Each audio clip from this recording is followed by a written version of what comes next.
फिर से वही सपना देखा? उसका कॉल आया था फिर से? हाँ, और वो भी ताऊ जी के सामने। सुभाष, कल सुबह तक मेहरा जी का ऑर्डर किसी भी हालत में भिजवाना है। जी भैया, लगभग सब कुछ अच्छे से तैयार है। दीदी, पढ़ाई अच्छी चल रही है ना? जी पापा, कुछ दिन में एग्जाम्स हैं। रात के 10 बजे। अदिति, जा बेटा फोन उठा।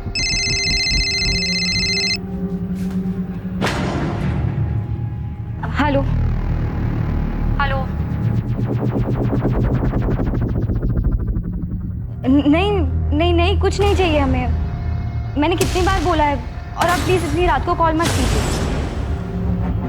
अदिति, 1 महीना हो गया है अब। हर बार नए नए लैंडलाइन नंबर से कॉल्स आ रही हैं। और कितने नंबर ब्लॉक करेगी यार तू? लेकिन सिया। लेकिन क्या अदिति, शक्ल देख अपनी, हवाइयां उड़ी हुई हैं, रात को चैन से सो तक नहीं पाती है। ऐसा कब तक चलेगा यार? किसी और से नहीं तो एटलीस्ट अपने पापा से तो शेयर कर। हाँ बिल्कुल, ताकि वो सीधा जाकर ताऊ जी को बता दे, और फिर मेरी पढ़ाई, कॉलेज सब बंद। तो ताई जी को ही बता देना। नहीं बता सकती यार सिया। ताई जी और पापा को कोई बात पता हो और वो ताऊ जी को जाकर ना बताएं, ऐसा हो ही नहीं सकता। घर पे एक सामान यहाँ से वहाँ नहीं होता उनकी मर्जी के बिना। तो समझ नहीं रही यार, ये कमीना कॉलर हो कौन सकता है? मैं बता रही हूँ अदिति, ये कॉलेज का ही कोई लड़का है। सॉरी। क्या यार प्रतीक, 4 आंखें दी उसके बाद भी देख के नहीं चल सकता? I am sorry Aditi. Siya, it's okay Prateek, चुप कर सिया। क्यों डांट रही थी बेचारे को? शेक्सपियर ने कहा है, we know what we are and know not what we may be. मतलब हम खुद को जानते तो हैं, मगर पहचानते नहीं। वक्त और हालात उसे उसकी पहचान देते हैं, क्योंकि हालात की आंधी इंसान के इस बनावटी मुखौटे को उठा देती और उसे खुद से रूबरू कराती। अरे क्लास का समय हो गया, बाकी का ड्रामा क्लास में। चले अदिति, तुमने अभी तक अपना असाइनमेंट सबमिट नहीं किया? सर वो तुमने आज तक कभी लेट सबमिशन नहीं किया और इस बार तुम 4 दिन लेट हो। क्या हुआ, कोई प्रॉब्लम है? हाँ सर, एक्चुअली प्रॉब्लम तो है। नहीं नहीं सर, कोई प्रॉब्लम नहीं है।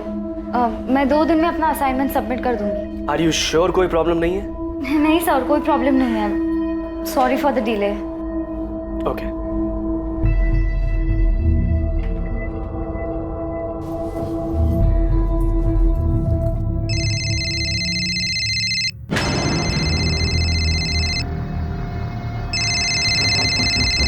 बेटा अदिति, फोन तो मेरा बजा, तुम क्यों चौंक गई? लाओ दो फोन। हेलो, हाँ पार्सल भिजवा दीजिए। हाँ हाँ ठीक है, चलेगा। बेटा अदिति, तो ठीक है ना? हाँ ताई जी, मुझे क्या होना था? तेरे ताऊजी और मैंने तेरी माँ से प्रॉमिस किया था, उन्हें वचन दिया था कि हम तेरा ख्याल रखेंगे। मैं तेरे साथ हमेशा हूँ। बस 3 साल पहले इस घर में जो गलती हुई थी वो तुम मत दोहराना। नहीं ताई जी, मैं ऐसा कुछ नहीं करूँगी।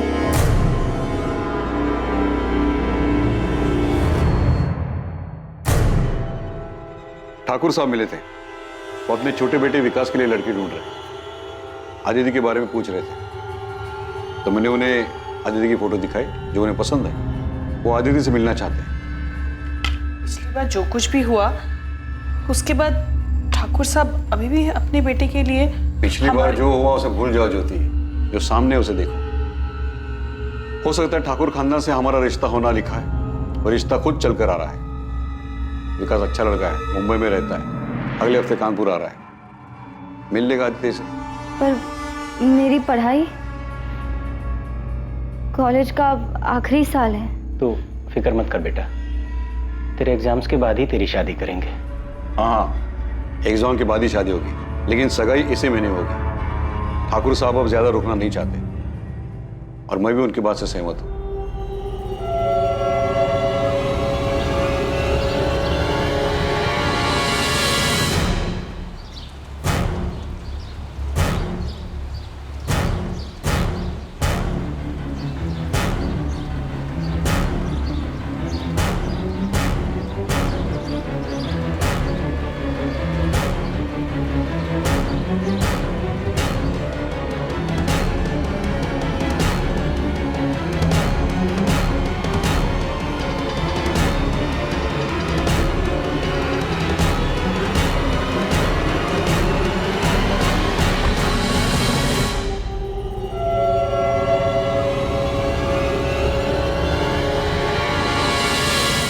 जानती तो है, ताऊ जी के साथ कोई बहस नहीं कर सकता।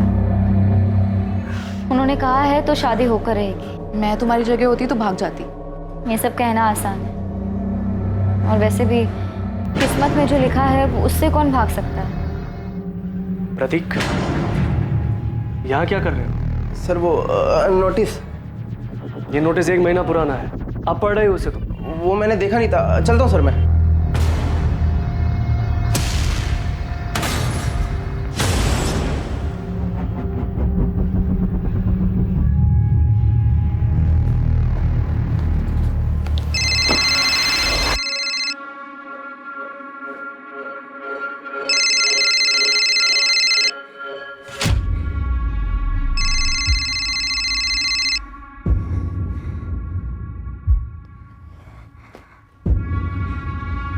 हेलो हेलो हेलो, कौन बोल रहा है? कुछ बोलते क्यों नहीं? क्यों परेशान कर रहे हो मुझे? अदिति, तुम सिर्फ मेरी हो। मैं तुम्हारी शादी किसी और से नहीं होने दे सकता। कौन हो तुम? हेलो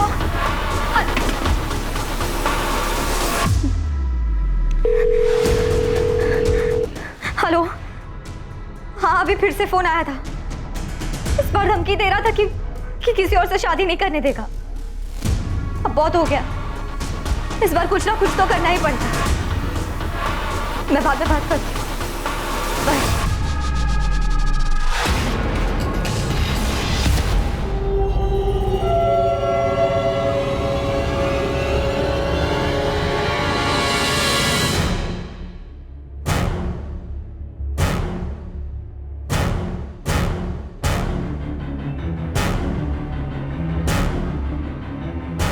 ताई जी, मैं चलती हूँ। ठीक है बेटा, संभल के जाना। बाय। बाय।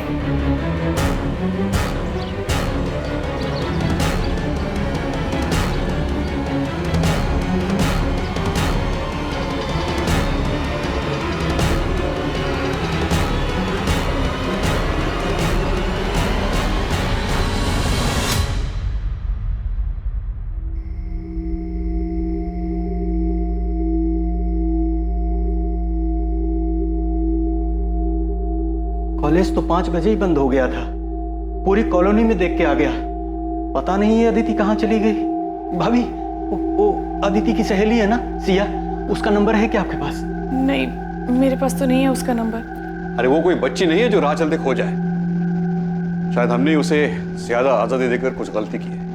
ये आप कैसी बातें कर रहे हैं? मैं अदिति को अच्छे से जानती हूँ, वो ऐसा कुछ भी नहीं करेगी। 3 साल पहले भी हम सब लोग यही कह रहे थे। आप कहाँ की बात कहाँ लेके जा रहे हैं? हमारी बच्ची गायब है, उसे ढूंढने के बजाय आप पुरानी बातें लेके बैठ गए। मुझे लगता है हमें पुलिस के पास जाना चाहिए। सुभाष, इतनी जल्दी में फैसला लेना ठीक नहीं है। सुबह तक रुकते, पुलिस के पास जाएंगे तो बात बढ़ेगी। पर भैया सुबह तक पता नहीं सर अदिति कहाँ है, और उसका फोन भी ऑफ जा रहा है। अगर तुम्हें मिले तो बोलना मैंने बुलाया है। उसने अभी भी अपना असाइनमेंट सबमिट नहीं किया है। किसी के साथ किसी तरह के झगड़े का सवाल ही नहीं है। हम तो गारमेंट मैन्युफैक्चरर है, सीधा साधा कारोबार है। आप लोगों के पास अदिति के किसी दोस्त का नंबर कैसे नहीं? कभी जरूरत ही नहीं पड़ी सर। दरअसल मेरी बेटी बहुत सीधी सादी है, उसके कोई खास दोस्त भी नहीं है। बस पढ़ाई करती रहती है, घर से कॉलेज, कॉलेज से घर, इसके अलावा कहीं आना जाना नहीं होता। पर इस बार कहीं तो गई है वो। वैसे वो कॉलेज कैसे आते जाती थी? मतलब खुद की गाड़ी थी? नहीं सर, ऑटो से आती जाती थी।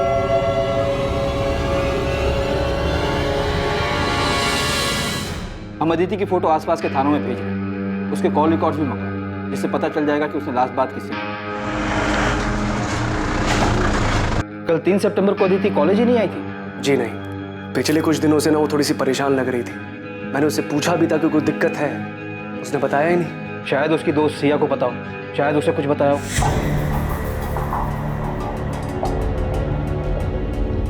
सिया, अदिति कल से मिसिंग है। अगर तुम इसके बारे में कुछ भी जानती हो तो बेझिझक होकर इंस्पेक्टर साहब को बताओ। सर अदिति को पिछले 1 महीने से ब्लैंक कॉल्स आ रहे थे। क्या? हाँ सर, और उसने इस बारे में अपने घर पे किसी को कुछ भी नहीं बताया था, क्योंकि उसके घर वाले बहुत पुराने ख्यालात के हैं। पर सिया, जब मैंने तुम लोगों से पूछा था कि ऐसी कोई दिक्कत है तो कम से कम मुझे तो बताना चाहिए था। सिया, कोई अंदाजा ऐसा कौन कर सकता है? कॉलेज का कोई हो सकता है?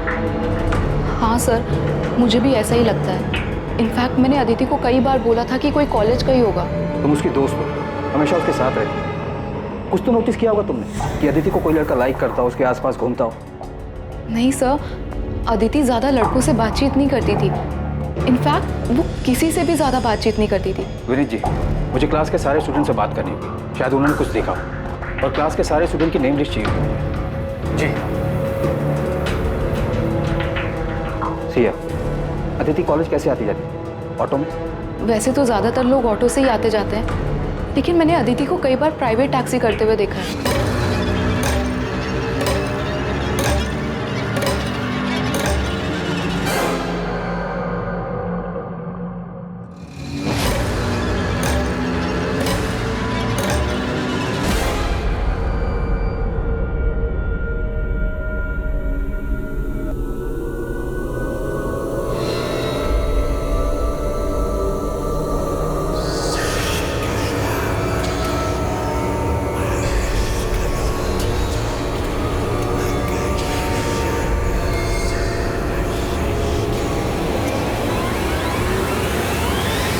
कोई उसे कॉल करके तंग कर रहा था तो उसे हमें बताना चाहिए था।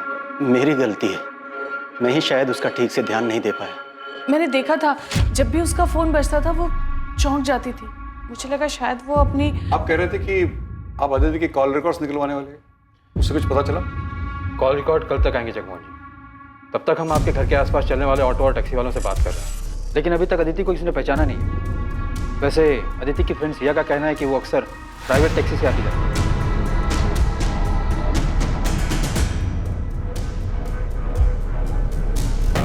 अब वो टैक्सी से जाए ऑटो से क्या फर्क पड़ता है? फर्क पड़ता है, और इस बात से भी फर्क पड़ता है कि आप लोगों को उसके दोस्तों के बारे में कुछ पता नहीं, और ये भी नहीं पता कि वो कॉलेज कैसे आती जाती है।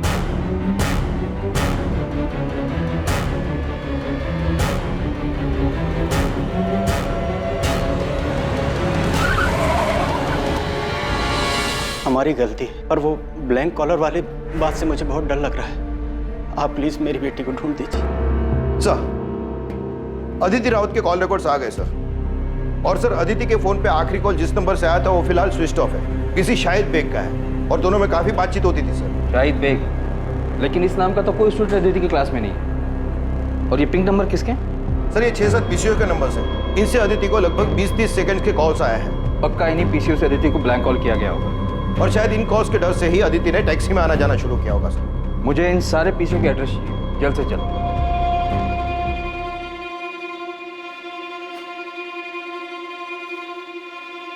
सुभाष, मैं जानता हूं तुम पर क्या बीत रही है। मेरा रवैया सख्त है, इसका यह मतलब नहीं कि अदिति की मुझे परवाह नहीं। और मेरी भी तो बच्ची है। गलती मेरी है भैया, मैं उसे समझ नहीं पाया।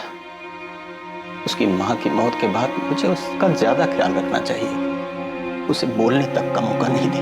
अगर ऐसा करते तो शायद वो उन ब्लैंक कॉल्स के बारे में बता देते। मैंने शायद उसे पहचानने में भूल कर दी, उस पर शक किया। मुझे लगा वो भी हमें धोखा देकर भाग गई, लेकिन मैं किसी भी हालत में उसे घर वापस लाकर ही रहूंगा। तब ये रोड का पीसीओ है। अब 4 घंटे पहले कौन आके गया मुझे याद नहीं है। हाँ साहब, सीसीटीवी लगवाया ना, आजकल क्या मालूम कब जरूरत पड़ जाए। ये तारीख है, इस टाइम के बीच के सारे सीसीटीवी फुटेज चाहिए मुझे सर। 6 पीसीओ में से सिर्फ 2 जगह सीसीटीवी। और सर, एक पीसीओ से 21 अगस्त को कॉल आया था अदिति को रात को 11:15 बजे, और दूसरे पीसीओ से 31 अगस्त को कॉल आया था रात को 10:35 पर। आई होप हमें वो कॉलर दिख जाए।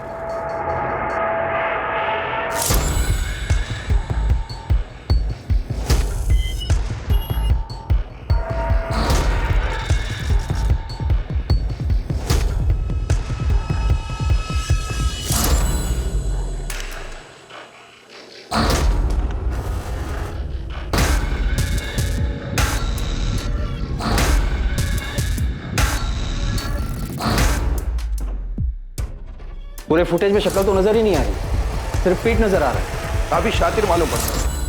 कैप पहन कर आया था। जी सर। हाँ सर, मैं अभी आती हूँ। ध्यान से देखना सिया, चेहरा नहीं दिख रहा है, पर शायद बॉडी लैंग्वेज से तुम पहचान जाओ।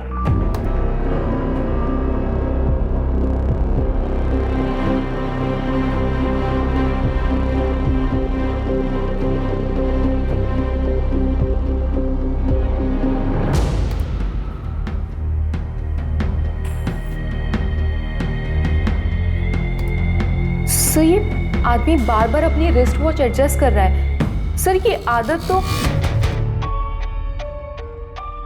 ये आदत हमारे प्रोफेसर विनीत की है। मैं कॉलेज का प्रोफेसर हूँ, कोई सड़क छाप रोमियो नहीं हूँ। आपको क्या लगता है मैं एक लड़की को ऐसे परेशान करूंगा? सर आप लोग गलत कर रहे हैं, मैंने कुछ भी नहीं किया, फिर आप मुझे कैसे लेकर आ सकते हैं? हमारे फोन के लोकेशन डिटेल्स देखे हमने। अदिति को जिस पीसीओ से जिस टाइम पर ब्लैंक कॉल किया गया, उसी जगह उसी टाइम तुम्हारा फोन भी मौजूद था। सर ऐसा हो ही नहीं सकता, मैं हमेशा अपना फोन घर पे। मैकबेथ अपने राजा के प्रति बहुत वफादार, पर लेडी मैकबेथ के कहने पर उसके मन में भी राजा बनने के ख्वाब जाग गए। फिर क्या था, उसके एक वफादार मुलाजिम होने का मुखौटा गिर गया और खुद अपने हाथों से उसने अपने राजा को मार डाला। अब सोचने वाली बात यह है कि शायद मैकबेथ को यह खुद नहीं पता था कि उसके वफादारी के मुखौटे के पीछे एक दगाबाज शख्स है। इंसानी फितरत का कोई भरोसा नहीं होता, कभी कभी चेहरे के पीछे की असलियत बहुत भयानक होती है। क्लास का टाइम हो गया, अगली बार नेक्स्ट एक्ट पढ़ के आइएगा, वो डिस्कस करेंगे। एक्सक्यूज मी सर, मुझे नहीं लगता मैकबेथ ने कोई मुखौटा पहना था। इंसान खुद को ही ना पहचान सके, ऐसा कैसे हो सकता है? मुझे लगता है मैकबेथ ने ये सब उसकी बीवी के प्रभाव में आकर किया था। फाइनली इस क्लास में कोई तो है जो लिटरेचर में दिलचस्पी लेता है, वरना बाकी सब तो उल्लू की तरह ताकते रहते हैं। और रहा ताल्लुक तुम्हारे सवाल का, तो ये सवाल तुम अपने आप से पूछो। पिछले 1 साल में पहली बार तुमने मुझसे आके कोई सवाल किया है? क्या तुमने कभी ये सोचा था कि तुम सामने से आकर मुझसे शेक्सपियर डिस्कस करोगी? शायद ऐसी भी कोई अदिति है जिसे हम क्या तुम खुद नहीं जानती। वो बहुत शांत स्वभाव की थी, बाकियों से बिल्कुल अलग। मैं उसे करीब से पढ़ना चाहता था, जानना चाहता था। उसकी सादगी मुझे भाने लगी थी। वही मीठी आवाज सुनने के लिए मैं उसे ब्लैंक कॉल्स किया करता था, मगर कभी हिम्मत नहीं हुई उसे बताने की। फिर इस बीच मुझे पता चला कि उसकी शादी की बात चल रही है। अदिति अभी सिर्फ तू 22 साल की है, इतनी जल्दी शादी कौन करता है? और तूने कुछ बोला नहीं? तो जानती तो है, ताऊ जी से कोई बहस नहीं कर सकता। उन्होंने कहा है तो शादी होकर है। ये सुनकर मुझे बहुत गुस्सा आया। वो ऐसे कैसे किसी और के साथ शादी कर सकती थी? इसलिए उस दिन मैंने उसे कॉल करके पहली बार बात की। अदिति, तुम सिर्फ मेरी हो, मैं तुम्हारी शादी किसी और से नहीं होने दे सकता। तेरी लव स्टोरी में कोई इंटरेस्ट नहीं मुझे।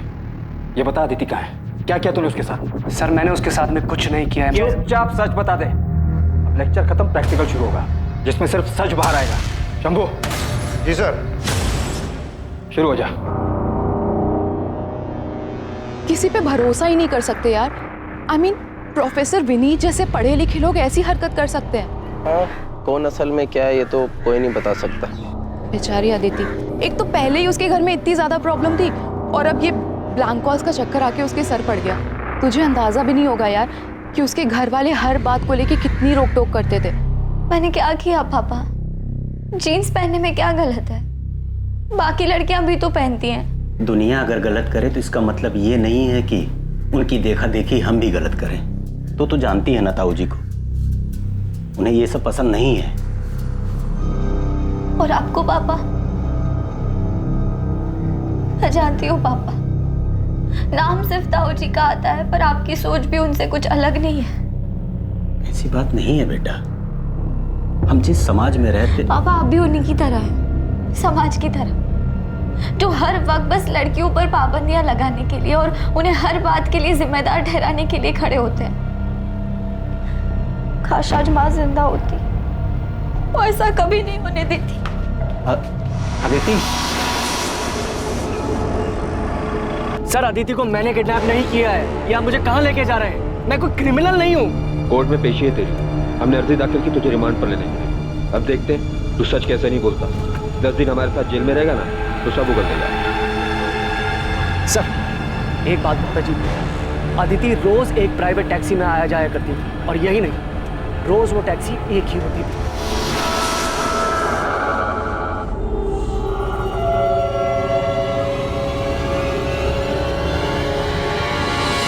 प्राइवेट टैक्सी, मालिक सबका एक है। देख प्रोफेसर, तू बच्चों को भले ही कुछ भी पढ़ाता, यहाँ हमें पढ़ाने की कोशिश मत करना। सर मैं सच बोल रहा हूँ। अक्सर कॉलेज खत्म होने के टाइम पर मैं गेट पे खड़ा रहता था अदिति को जाते हुए देखने के लिए। तब मैंने कई बार देखा वो व्हाइट कलर की प्राइवेट टैक्सी में ही जाया करती थी। शायद मेरा ध्यान हमेशा अदिति पर था, इसलिए इस बात पर कभी ध्यान नहीं गया। काफी झूठ बोल रहा है प्रोफेसर, कहानियां सुनाने में माहिर है सर। एक लीड मिली है, चेक तो करना पड़ेगा। 4 दिन हो गए अभी तक अदिति अपने घर वापस नहीं लौटी। और वैसे भी प्रोफेसर विनीत के कॉल रिकॉर्ड साफ है। तुम खबरी आसिफ से बात करो, बोलो कि एक व्हाइट कलर की प्राइवेट टैक्सी है जिस पर मालिक सबका एक है लिखा हुआ है, उसके बारे में पता करें। जी सर। आसिफ को बोलना कि कॉलेज के आसपास पता करें, टैक्सी रोज वहीं जाती थी।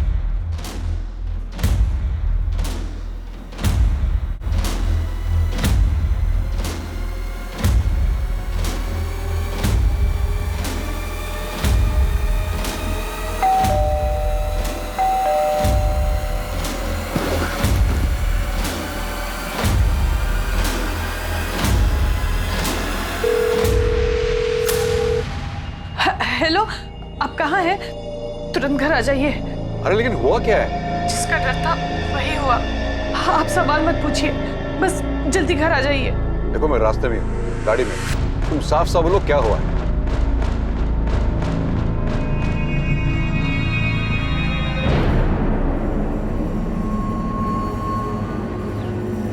सर ये गंगा शंकर टैक्सी मालिक।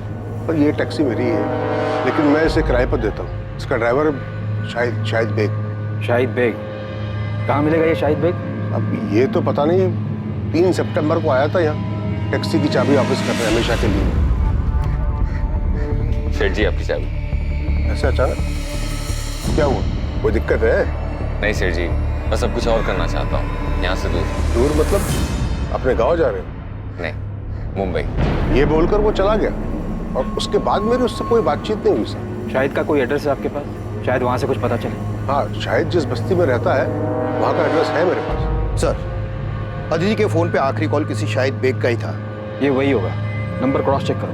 अदिति और शाहिद में देर रात तक लंबी बातें होती थी, पर यह समझ में नहीं आ रहा है कि अदिति एक टैक्सी ड्राइवर से इतनी क्यों बात करेगी। साहब ये रहा शाहिद का पता हुआ, उसका फोन नंबर।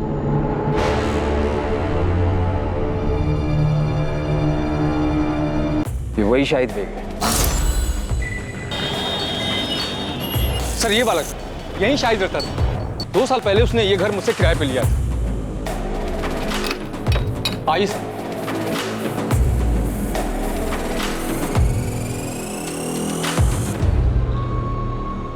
शाहिद ने कमरा कब खाली किया? 3 सितंबर को? हाँ साहब उसी दिन किया था। कुछ बताया था उसने? कहाँ जा रहा है? जमुना भाई इस बार दुबई जा रहा हूँ किस्मत आजमाने। ये चल क्या रहा है शाहिद के दिमाग में? सबको अलग अलग जगह बताकर खुद गायब हो गया। अदिति हमेशा शाहिद की टैक्सी से आती जाती थी और शाहिद ने अपनी टैक्सी 3 सितंबर को वापस की और उसी दिन से अदिति और शाहिद दोनों गायब हैं। ये महज इत्तेफाक तो नहीं हो सकता। सर यहाँ तो कुछ और ही खिचड़ी पक रही है। ये शाहिद की पड़ोसन बता रहे थे कि शाहिद के घर पे किसी लड़की का रेगुलर आना जाना था। हाँ साहब, ये तो वही लड़की है जो शाहिद के घर पे आती थी।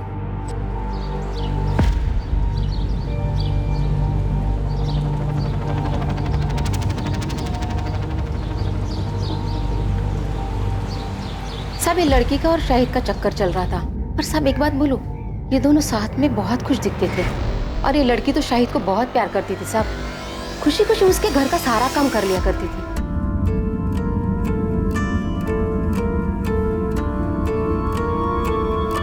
क्या कर रहे हो? कोई देख लेगा तो? तू देखने दो। तुम यहाँ क्या कर रहे हो? बुखार है ना, आराम करना चाहिए। चलो अंदर चलो। अच्छे बड़े घर की लड़की, कॉलेज जाने वाली, अपनी उम्र से काफी बड़े टैक्सी वाले के प्यार में पड़ गई। और इतना ही नहीं, अपना घर छोड़कर उसके साथ भाग भी गई। कुछ ज्यादा फिल्मी नहीं हो गया ये? नहीं पीढ़ी है सर, फिल्मों से सीखते हैं इन। और फिर इस अदिति के घर वाले तो काफी पुराने ख्यालात के। शाहिद के कॉल रिकॉर्ड निकलवाओ और ये सच भी हमें रावत फैमिली को बताना ही होगा। कॉल डिटेल से तो ये लगता है कि अदिति और शाहिद आपस में काफी लंबी लंबी बातें करते। और इतना ही नहीं, अदिति शाहिद के घर भी आ जाया करती।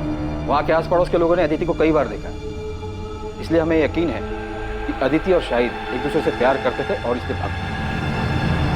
शाहिद के गांव रायबरेली का एड्रेस मिला है, हम वहाँ जाकर पता करने की कोशिश। रहने दीजिए, आपकी मदद का बहुत बहुत धन्यवाद। अब उन्हें ढूंढने की कोई जरूरत नहीं है। अदिति खुद हमसे रिश्ता तोड़कर चली गई है। आप तकलीफ मत उठाइए, इस केस को क्लोज कर दीजिए। एक बार अदिति हमें मिल जाए उसके बाद तो ये केस हम क्लोज ही कर देंगे। हम लोगों ने फैसला कर लिया है, हमें उनसे कोई वास्ता रखना नहीं है और नहीं इस केस। जब आप लोग खुद अदिति को नहीं ढूंढना चाहते तो ये केस हम क्लोज कर देंगे।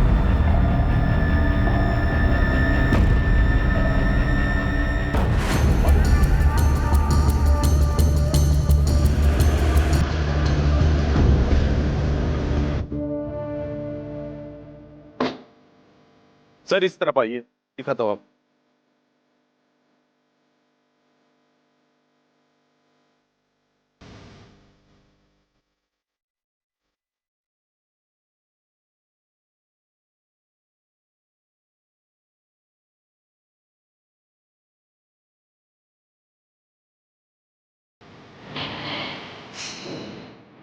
सर विक्टिम का गला घोटा गया है, कपड़े भी फटे हुए हैं, शायद रेप किया गया है और लाश को उस बोरी में लाया गया है। लड़की गांव की रहने वाली नहीं लगती। मैंने आसपास के लोगों से पूछा, इसकी फोटो भी दिखाई, लेकिन कोई पहचान नहीं पाया। डेड बॉडी को पोस्टमार्टम के लिए तो भेजिए दो, इसकी फोटो भी आसपास के थानों में भेज दो, शायद वहां से आइडेंटिफाई हो जाए। सर विक्टिम की फोटो दिल्ली, नोएडा और आसपास के थानों में भेजी, लेकिन अभी तक कोई रिस्पॉन्स नहीं आया। शायद विक्टिम यहाँ की हो ही नहीं। तो एक काम करो, हमारे सोशल मीडिया ग्रुप की हेल्प लो और विक्टिम की फोटोज उसमें भी सर्कुलेट करो।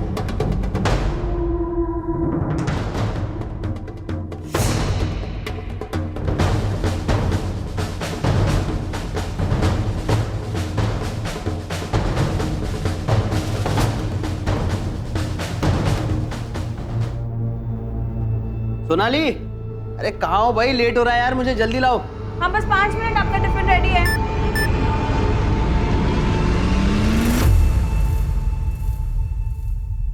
ए सोनाली, मेरा टिफिन रेडी हुआ कि नहीं?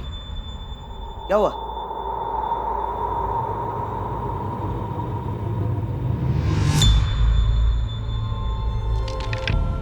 डेथ गला दबाने की वजह से हुई है।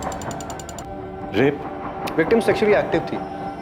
अंदरूनी जांच के बाद ऐसा लगता है कि रेप नहीं हुआ है, लेकिन हाँ, हाथ में और पीठ पे जिस तरीके के खरोच के निशान है, उससे लगता है शायद जबरदस्ती करने की कोशिश जरूर की गई थी। और जब कोशिश में वो कामयाब नहीं हो पाया तो गुस्से में आकर उसने इसे मार डाला।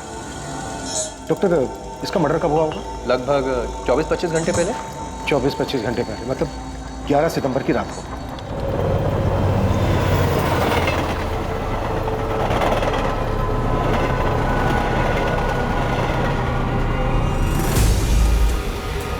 ऐसे नहीं, ऐसे बना, ठीक है? आजा। बस करो भी बतख जैसे मुंह बनाना। ये कपड़े पहन ले सोनाली, तेरे पापा आते ही होंगे। आप आओ, हमारे साथ फोटो खींचो। अरे मैं कहाँ? बैठो यहाँ बैठो। अरे मुझे नहीं आता ये सब। जी, हमारी फोटोज ही नहीं है साथ में। देखो सिर्फ आपको बस ऐसे करना। कैसे? ऐसे, ठीक है? आओ।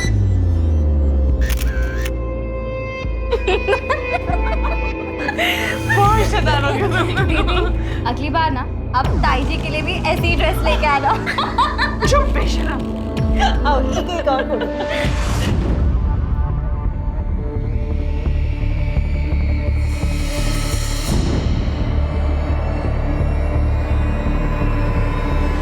ये मेरे चाचा जी सुभाष रावत की बेटी है सर। हमारा घर कानपुर में है। अदिति वहीं रहती थी। आपने अपनी फैमिली को इन्फॉर्म कर दिया? नहीं सर, हिम्मत नहीं उन्हें फोन करने की। पिछले 3 सालों से कोई बातचीत नहीं है हम लोगों के बीच में, क्योंकि मैंने भागकर भानु से शादी की थी। वो आखिरी बार था जब मैंने उसे देखा था। आप हमें अपना कानपुर का एड्रेस दे दीजिए और अपने घर वालों के फोन नंबर्स, हम इन्फॉर्म कर देंगे।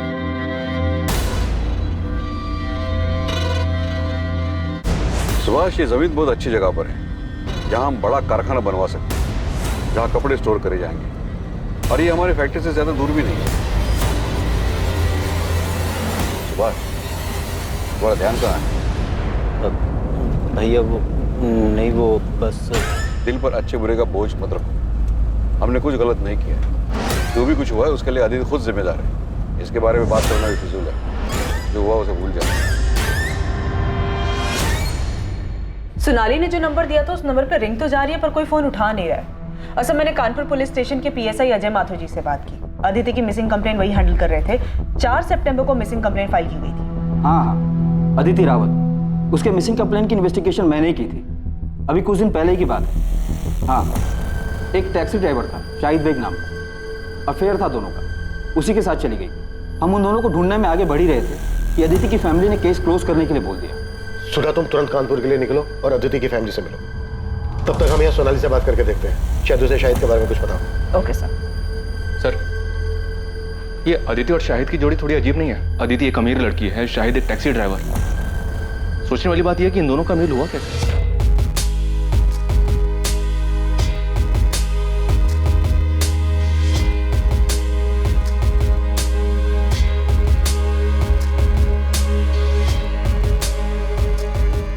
आइए मैडम, बैठिए। नहीं नहीं, आप जाइए, मैं ऑटो ले लूंगी। मैडम, आप ऑटो का किराया दे देना। बहुत देर से देख रहा हूँ, दूर दूर तक कोई ऑटो नहीं है। आप ऐसी ही धूप में खड़ी हैं, आपको भी ऑटो का इंतजार नहीं करना पड़ेगा और मुझे भी सवारी मिल जाएगी। बैठिए ना।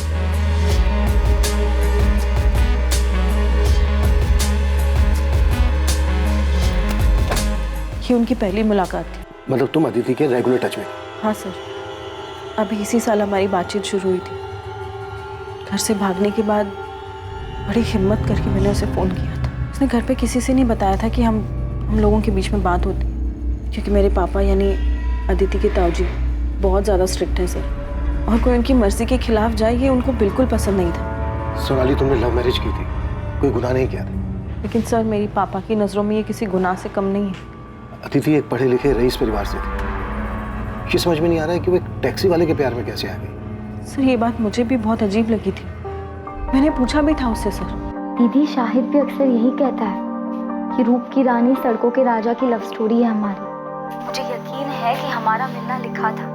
और रही बात मजहब जात पात के भेद की, तो मैं ऐसी ओछी बातों में विश्वास नहीं रखती। मैं जात पात की बात नहीं कर रही हूँ अदिति, मैं लोगों के पढ़े लिखे होने के नज़रिए, उनके इंटेलेक्चुअल लेवल की बात कर रही हूँ। तूने कहा था ना कि वो सिर्फ 5वीं क्लास तक पढ़ा है, तो उसे तो तेरी बात भी समझ नहीं आती होगी। तुम लोग बात क्या करते हो आपस में? बातें करने के लिए इंटेलेक्चुअल लेवल की नहीं, बस इंसान में थोड़ी सी दिलचस्पी दिखाना ही काफी होता है। कौन सी किताब पढ़ रही हैं मैडम जी? क्यों? इतने ध्यान से पढ़ रही हैं तो काफी अच्छी ही होगी। The tragedy of Othello with connections. अरे बाप रे, इतना बड़ा नाम! मैं तो ये नाम याद करने गया तो पूरा हफ्ता लग जाएगा।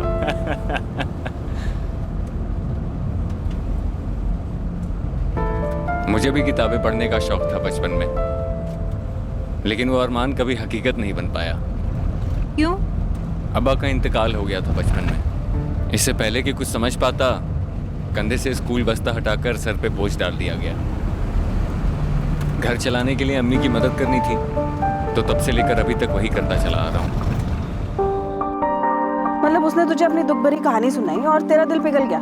मैंने उस पर तरस खाकर उसे पसंद नहीं किया है, बल्कि उसके आने से मुझे पहली बार कोई ऐसा मिला जो बिना किसी मतलब के, बिना किसी उम्मीद के मुझ में दिलचस्पी दिखा रहा है, जो मुझे वक्त देना चाहता है, मुझे सुनना चाहता है। और दीदी, आपको पता है, शाहिद बहुत ही जिंदा दिल इंसान है। ना कुछ हुआ है उसके साथ, मगर फिर भी हंसता रहता है और हमेशा मुझे हंसाने में लगा रहता है।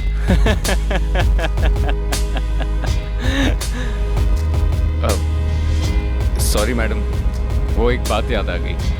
वो मेरी पड़ोसन है ना, उसको जब बुखार होता है ना तो वो बहुत खुश हो जाती है। पता है क्यों? उसे लगता है वो बहुत हॉट लग रही है।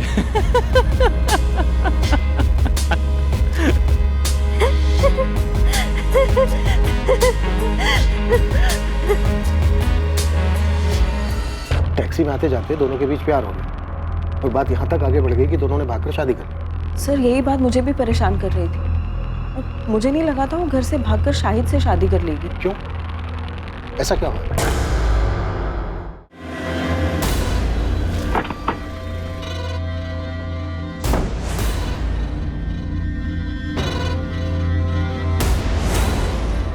वो टैक्सी वाले शाहिद ने मेरी अदिति को मार दिया। इन्वेस्टिगेशन चल रही है सुभाष जी, लेकिन एक और पॉसिबिलिटी ये है कि शायद शाहिद को भी मार दिया गया होगा। लेकिन मुझे पूरा यकीन है कि उसी कमीने ने अदिति को मारा होगा। मैंने उसे तभी पहचान लिया था जब वो दोनों शादी करके यहाँ आए थे हमारे पास। क्या? आप लोग पहले से जानते थे कि उन दोनों ने शादी कर ली? शाहिद पहले से शादीशुदा था, तो फिर अदिति उसके साथ भागी क्या? सर यही बात तो मुझे समझ नहीं आ रही है। अदिति ने कहा था कि शाहिद ने उसके साथ धोखा किया है। शाहिद ने मुझे धोखा दिया है दीदी। मैं उसके लिए सब कुछ छोड़ने को तैयार थी, पर उसने मुझे अंधेरे में रखा। छोड़ो, काम करने दो। सारा सामान यहाँ वहाँ फेंक कर रखा है, इसीलिए बीमार पड़े थे तुम। हाँ, तो ये बीमारी की तो मेहरबानी है जो तुम मेरे गरीब खाने में आई। हाँ बस। हाँ, अब ठीक से सफाई करने दो। ठीक से साफ सफाई नहीं होगी तो वापस बीमार पड़ जाओगे।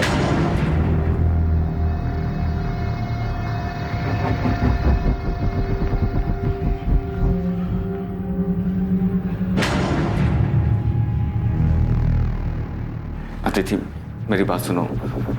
जो तुम सोच रही हो ना वैसा बिल्कुल नहीं है। मुझे कुछ नहीं सुनना।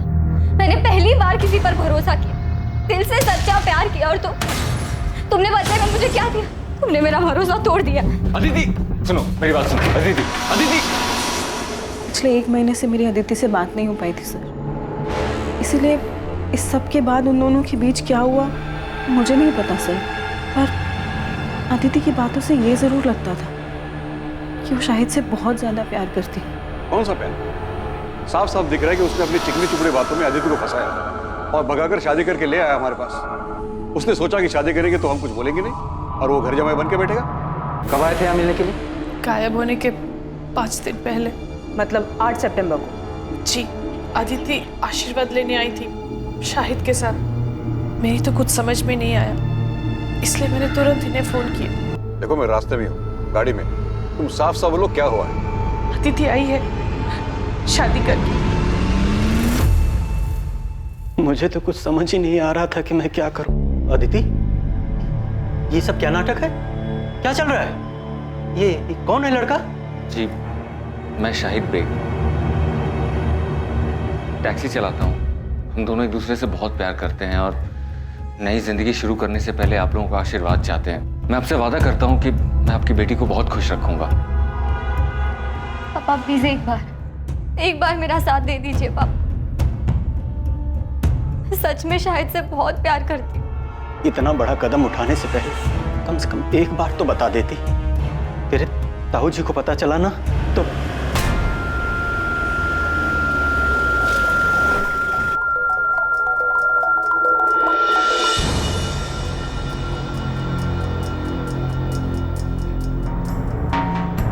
सुभाष, इनसे कह दे यहां से चले जाए।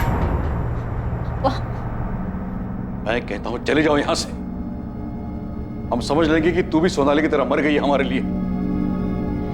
लेकिन याद रखना, जो लोग बुजुर्गों का दिल दुखा के खुशियां ढूंढते हैं ना, जिंदगी उन्हें कभी खुश नहीं रखती। आपने तो हमें कुछ नहीं बताया, सीधे कहा कि केस क्लोज कर दो। हाँ तो और क्या कहते हैं? लेकिन शाहिद और अदिति तो एक दूसरे से प्यार करते थे ना, तो फिर शाहिद अदिति को क्यों मारेगा? अदिति अपने साथ अपने सारे गहने और कुछ कैश लेकर भागी थी, जिसका पता हमें कुछ दिनों बाद चला। गहनों की कीमत ही लगभग 10-15 लाख होगी। शाहिद को सिर्फ पैसे से मतलब था। उसने 10-15 लाख का मुनाफा देखा और मार दिया अदिति को। अदिति के घर वालों को शाहिद पे शक है। देखने से तो ऐसे ही लगता है। शाहिद पहले से शादीशुदा था। अदिति ने शाहिद से शादी की जिद की होगी तो शाहिद को मजबूरन अदिति से शादी करनी पड़ी। लेकिन सुधा, हम ये नहीं जानते कि खुद शाहिद सही सलामत है भी या नहीं। ऐसा ना हो कि उसकी लाश भी कहीं जंगल में ही कहीं पड़ी हो सकता है कि अदिति के परिवार वालों ने दोनों को मरवा दिया। आपको ऐसा क्यों लगता है सर? ऐसा हमें नहीं, अदिति के ताऊ जगमोहन की सगी बेटी सोनाली को लगता है, क्योंकि उसके साथ भी कुछ ऐसा ही हुआ था। सर, जब मैं और सोनाली घर से भागे थे तब इनके पापा ने हमारे पीछे गुंडे भी भिजवाए थे। गुंडे? यस सर, वो तो हमारी किस्मत अच्छी थी कि हम उनके हाथ में नहीं आए और हम शहर से बाहर भाग गए। सोनाली, तुम्हें सच में ऐसा लगता है कि तुम्हारे पापा अदिति को चोट पहुंचा सकते हैं?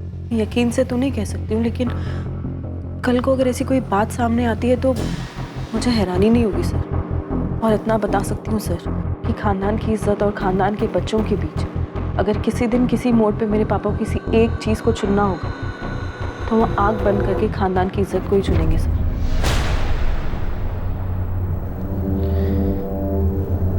अदिति की बॉडी कल सुबह मिलेगी। अदिति ने भले ही अपने औलाद होने का फर्ज ना निभाया, लेकिन हम तो बड़े हैं, हमें अपना फर्ज निभाना ही होगा। उसका अंतिम संस्कार करना। इंसान वही होता है जो दूसरों की गलतियों से कुछ सीखे। लेकिन लाख समझाने के बावजूद भी अदिति ने वही गलती दोहराई। उसे वही मिला जो उसने बोया था।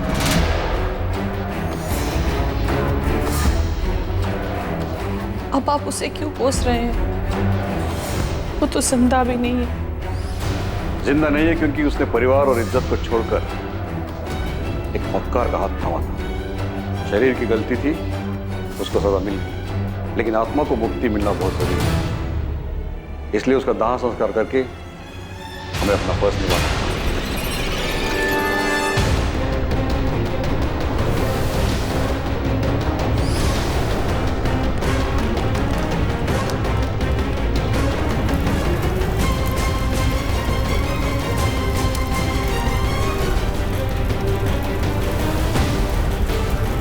हमें सबसे पहले ये पता लगाना है कि इस वक्त शाहिद कहाँ है। क्या सबके पीछे उसी का हाथ है या फिर वो खुद एक विक्टिम? सर, जहाँ अदिति की लाश मिली उसी जंगल वाले एरिया में हम लोग शाहिद की डेड बॉडी को भी सर्च करें। शायद कोई जंगली जानवर उसे अंदर खींच कर ले गया। अगर खुद शाहिद मर चुका है तो फिर साफ साफ ये ऑनर किलिंग का केस बनता है, और ये काम अदिति के ताऊ जगमोहन और उसके पिता सुभाष का हो सकता है। शक इसलिए भी हो रहा है क्योंकि जगमोहन की बेटी सोनाली को भी अपने पिता पर भरोसा नहीं है। वैसे इन लोगों के अलावा और किसका काम हो सकता है? प्रोफेसर विनीत, कानपुर के पीएसआई अजय माथुर बता रहे थे इस प्रोफेसर के बारे में। फाइनली इस क्लास में कोई तो है जो लिटरेचर में दिलचस्पी लेता है, वरना बाकी सब तो उल्लू की तरह ताकते रहे। अदिति से एक तरफा प्यार किया करता था, ब्लैंक कॉल भी किया करता था, यहाँ तक कि सर उसे धमकी भी दी थी अदिति को किसी और से शादी ना करने की। और जब कॉलेज वालों को इसके बारे में पता चला तो उसे कॉलेज से निकाल दिया गया। इस वक्त कहाँ है विनीत? माथुर साहब बता रहे थे कि कॉलेज से निकाले जाने के बाद वो अपने घर में ही बंद। क्या करता बेचारा ओथेलो। प्यार में जलन होना स्वाभाविक है, वो अपने प्यार को किसी और के साथ नहीं देख सकता, इसीलिए उसने खुद उसको